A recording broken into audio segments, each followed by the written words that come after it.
Hello and welcome. It is I'm Raven, back yet again with another new topic of discussion. Now, I know I don't really, excuse me, uh, cover wrestling so much on this channel. Every now and again, I'll discuss certain stories here and there. But of course, this channel is really about a variety of things. Video games, I just did one on Hogwarts Legacy and such. Reviews, just other topical things such as that. But I did watch the Royal Rumble last night, so I figured I'd go ahead and cover this. Now, full disclosure, I am not an avid WWE watcher week in and week out. I used to, but I don't really do that much anymore because, well, it's not really worth watching a lot of the time. Let's just be real about that. Even for me, Triple H taking over, supposedly, I mean, I feel like the booking itself has not really changed all that much from Vince's style. I mean, you really look at it and break it down, especially with stuff like the Austin Theory cash in and such. Triple H is really not that much better than Vince McMahon. Let's just be real about that. The only thing that WWE has really greatly had going for them is like one, Bray Wyatt, obviously bringing him back and letting him do more of his thing is a good call, and basically getting the torch passed over to him from Undertaker or something like that is very smart. Just let him do his thing and you'll be just fine. But the bloodline angle, Roman Reigns, Sami Zayn, the Usos, all that is some of the most intricate storytelling right now, not just in WWE, but in wrestling as a whole. And that's pretty much just a fact.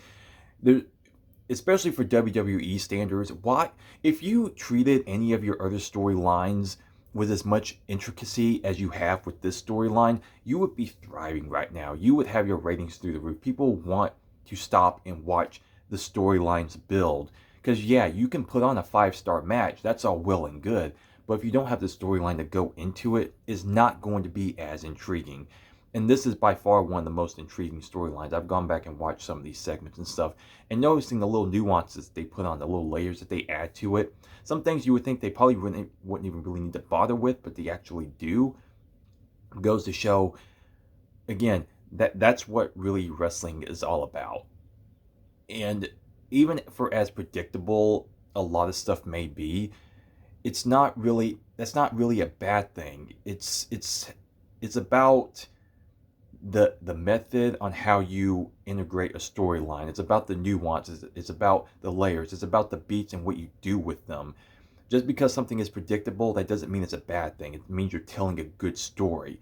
It's just how you execute it along the way, how you keep people intrigued by it.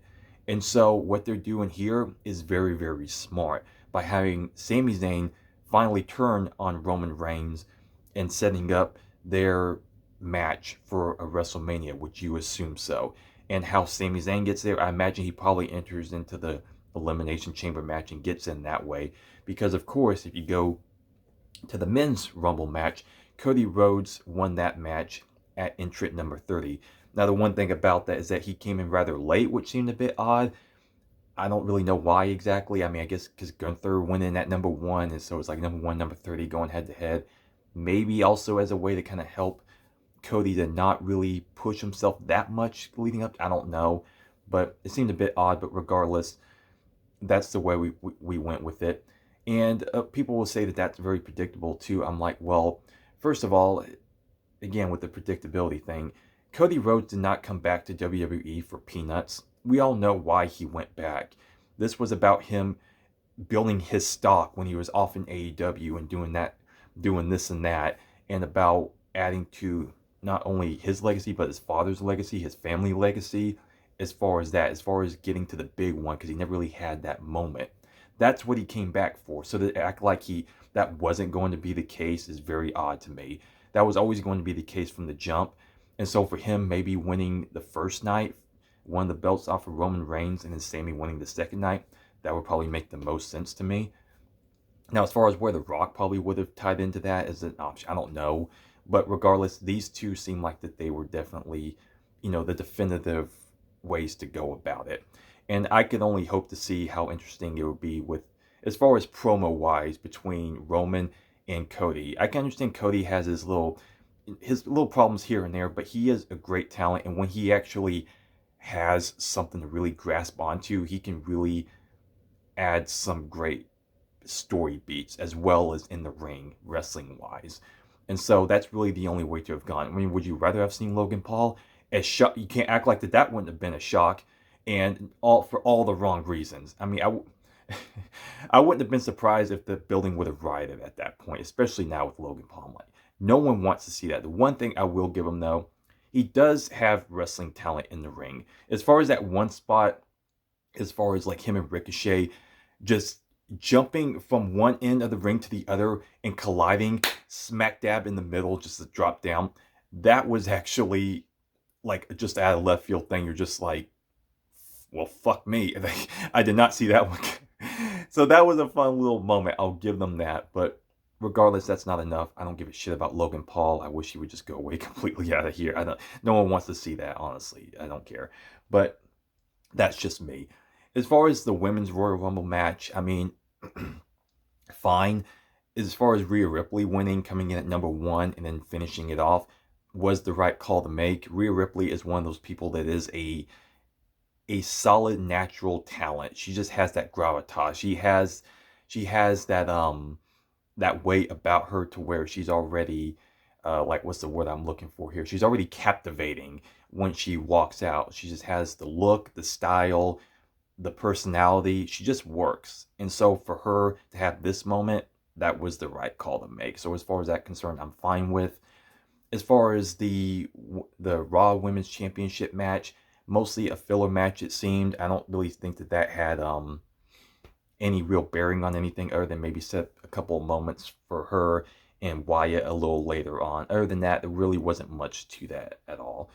And so, I mean, yeah, I mean, that pretty much covers it. There really was not, I mean, Nia Jax coming in at number 30. Of course, she came back to WWE. I don't know if anyone really cared about that. Was that supposed to be interesting that she came back?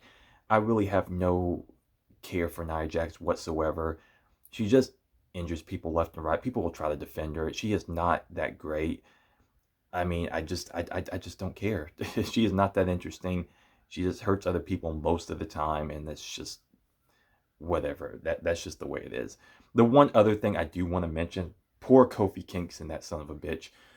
2 years in a row, this guy has missed his Rumble spot as far as, you know, skinning the cat, as far as being thrown out the ring and somehow saving himself to not be eliminated. This year, it got even worse than last year because it looked like he probably bumped himself pretty badly. Even though some people are maybe pointing out, oh, his foot technically didn't hit the floor. I don't think that matters right now. Kofi wiped out. Okay, let's just, 2 years in a row. I think his time is done. I mean, you can only do so many different things as far as that type of spot. I feel like he just needs to hang it up at this point. I feel bad for him 2 years in a row, especially this one, not that much better. And it's kind of interesting because at the start of the night, Pat McAfee came back, you know, just doing his thing. And then he came out to celebrate. And once he got to the announcer's table, he was actually about to stand on the chair. He almost fell off himself. So that was almost like some weird foreshadowing as to what would happen with Kofi Kingston later when you really think about it. It was very odd, but either way, yeah, I feel bad for Kofi as far as that's concerned. So anyway, yeah, just a very kind of quick recap review and just my general thoughts on the whole thing overall. We're setting ourselves up for a pretty solid WrestleMania all around. Even though I don't have very much faith in WWE as a whole, most things I don't care about. If they treated half their storylines with the intricacies as they did with the Bloodline, they would be in a much better position. But either way, take it for what it is. We do have some good storyline stuff here, and it does seem like it's all going to culminate very nicely at WrestleMania. Last year's WrestleMania was pretty decent as a whole. This year, from start to finish, it looked like it could be another pretty solid year. Let's just hope so. But anyway, that'll do it for this video. I am Iron Raiden, and I am out.